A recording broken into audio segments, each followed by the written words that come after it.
Здравствуйте! В эфире Финсабат, проект Национального банка, в котором мы пытаемся рассказать нашим зрителям о финансовой грамотности.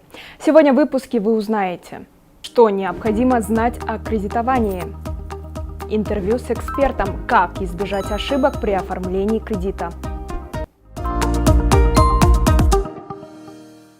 как оформить кредит и на что нужно обратить внимание при выборе банка. Смотрите в следующем сюжете.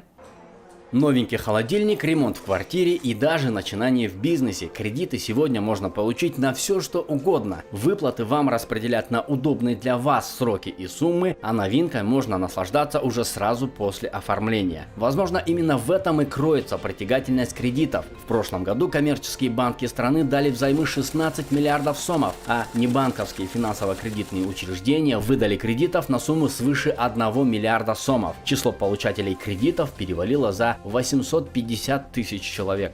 То есть, если вы хотите улучшить какой-то процесс в своей жизни, или вы хотите ускорить процесс, или вы хотите ускорить достижение какой-то цели, например, купить автомобиль, или ускорить процесс развития вашего бизнеса, то как раз кредиты вам в этом помогут. Итак, давайте разбираться, что такое кредит, стоит ли с ним связываться и на что обращать внимание, если вы все-таки решились его брать. Кредит – это денежная сумма, выдаваемая банком заемщику на определенный срок и на определенных условиях. Кредит, как правило, имеет три основных свойства. Первое – это возвратность. Значит, клиент берет на себя обязательство его выплачивать. Второе – это срочность, так как кредит выдается на определенный срок. И третье – это платность. Каким бы выгодным ни был бы кредит на определенных условиях, его надо возвращать, включая проценты. Самое главное, что вам нужно сделать, прежде чем взять кредит, это задать себе несколько вопросов. Нужно ли вам влезать в долги? Сможете ли вы погасить его своевременно? И не лучше ли накопить деньги? Ведь брать вы будете чужие деньги и на время, а возвращать уже свои и навсегда. Оцените и подъемность получаемых денег. В идеале на выплаты по кредиту вы должны тратить не более 30% от ваших ежемесячных доходов. Самое главное, необходимо определиться со своей платежеспособностью. Это необходимо определить, какую сумму в месяц вы можете безболезненно выплачивать банку так, чтобы ваш семейный бюджет не пострадал. Следующий шаг – сбор информации. Кредиты в Кыргызстане выдают более 300 финансово-кредитных организаций. Нужно детально изучить предложения на рынке. И помните, чем крупнее банк и чем старше его история, тем больше доверия он вызывает. Большая разница между частником, которого вы можете получить, который не несет ответственность и не регулируется Национальным банком, и в каком-то серьезном институте, который на самом деле несет ответственность и перед обществом, и перед Национальным банком, и перед государством. Да? Я бы порекомендовал, и вообще с точки финансовой грамотности нужно обращаться в те институты, которые регулируются Национальным банком и признаны в обществе. Институт выбран. Теперь нужно выяснить немного деталей. Размер процентных ставок, комиссионных сборов, сроки кредитования и обеспечение кредита. Все это сегодня есть в открытом доступе, в интернет-ресурсах и СМИ. Можно обратиться и к специалистам банка. И помните, банк обязан раскрыть всю информацию о кредите до заключения договора, разъяснить последствия неисполнения обязательств и изучить вашу реальную платежеспособность. Обратите внимание и на свои права. Первое. Внимательно ознакомиться с кредитным договором. У него есть право выбора языка. Также он может заранее забрать проекты договоров до получения кредита и ознакомиться с ними. А также клиент имеет право, например, погашать частично, досрочно или досрочный кредит, предварительно уведомив банк за 30 дней. Тогда банк не имеет права применять какие-либо штрафные санкции. В переводе с латинского кредит означает заем, только берете вы его не у знакомых, а у банка, что и накладывает свои особенности. Это хороший инструмент, когда нужно совершить крупную покупку, а своих сбережений не хватает. И при соблюдении определенных правил он будет работать на рост вашего благосостояния.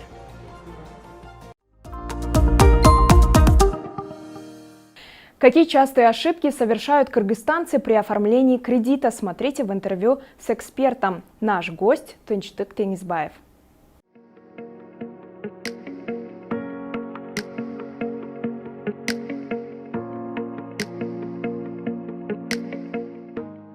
Прежде чем обращаться за кредитом, нужно тоже изучить и анализировать рынок кредитов, да?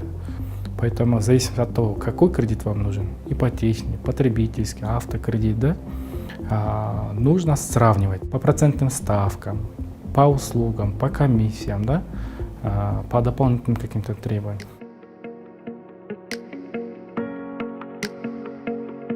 В зависимости от кредитного продукта строится на аннуитетной основе, либо равными долями.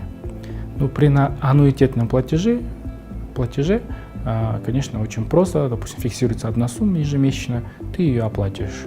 Но при аннуитетном платеже вначале большая часть уходит на погашение процентов. С этой стороны, конечно, ты больше переплачиваешь, да? Но когда ты платишь равными долями, переплачиваешь ты меньше, но ежемесячная выплата чуть-чуть с большой нагрузкой идет, да? Потому что с каждым месяцем она будет только уменьшаться. Вот есть два вида начисления процентов, поэтому нужно сравнивать, анализировать и выбирать для себя оптимально.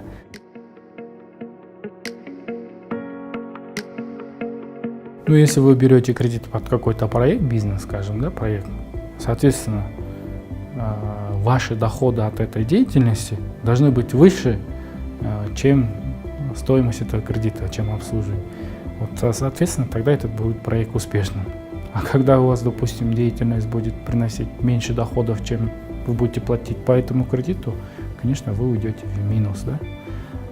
Ну, а процентные ставки в среднем одинаковые по рынку Кыргызстана, варьируются на 1-2% в каждом коммерческом банке, в зависимости от условий, да? Это все, о чем мы успеваем рассказать в нашем выпуске. Более подробную информацию вы сможете получить на сайте Национального банка. А в следующем нашем выпуске мы расскажем о защите прав потребителей финансовых услуг. С вами была Бикима Джанубекова. До свидания.